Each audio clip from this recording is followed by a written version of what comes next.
দেশ এবং দেশের বাইরে মুসলমান ভাইদের প্রতি রইল সালাম, আসসালামু আলাইকুম। হিন্দু ভাইদের প্রতি রইল নমস্কার।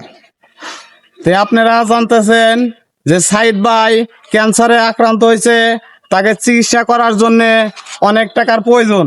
তো ভালোবাসার মানুষ যারা আছেন, যে যেখান থেকে পারেন সাহায্যের হাত বাড়িয়ে দিয়ে সাইদ ভাই চিকিৎসার জন্য আপনারা সহযোগিতা করুন। আমাদের সাইদ ভাইয়ের চিকিৎসায় বাংলাদেশে হবে না, তাকে বাইরে নিয়ে যাইতে হবে।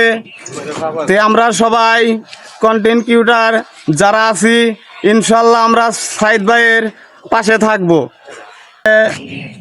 সবাই সাইদ ভাইয়ের কথা কোনা শুনে যাবেন।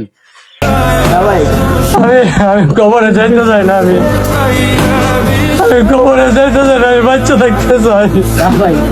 আল্লাহ আপনাদের আমার ভালো রাখো, আল্লাহ সুস্থ করবো ভাই, তোমাদের জন্য আমার ভালো রাখো। আচ্ছা, আমি একটা কথা বলতে চাই। এই পৃথিবীর কোনো মানুষই চায় না সে অকালে মারা যাক। সবারই এই পৃথিবীতে বেঁচে থাকার একটা ইচ্ছা থাকে। আমি একটা কথা সব সময় বলি, 100,000 লক্ষ কোটি মানুষ যখন এক হয়ে যায় তখন যে কোনো কিছু হতে বাধ্য হয়ে যায়। তো আপনারা যারা আছেন মানুষ, আপনারা এই ভিডিও শেয়ার করেন, নাইলে 10 টাকা সাহায্য করেন। আপনারা যদি 10 টাকা সাহায্য করেন তাহলে এই মানুষটা এই পৃথিবীতে বেঁচে থাকতে পারে।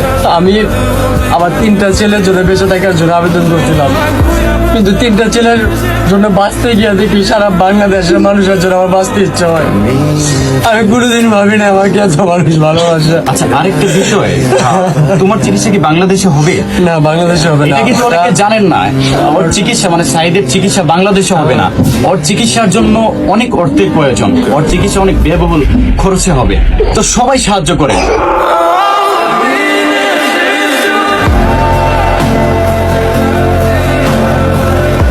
দেশের মানুষ আমাকে এত ভালোবাসে আমি কোনোদিন বুঝতে পারি না। আপনারা ব্রাহ্মণবাড়িয়া মানুষ প্রমাণ করছেন যে আমার আপনাদের দেখে আমার বেঁচে থাকার একটা অনেক ইচ্ছা ভাই, অনেক ইচ্ছা। ভাই, বাঁচবেন কেন? আমাদের ছেড়ে আপনি হলো আমাদের ভাবি নাই ভাই।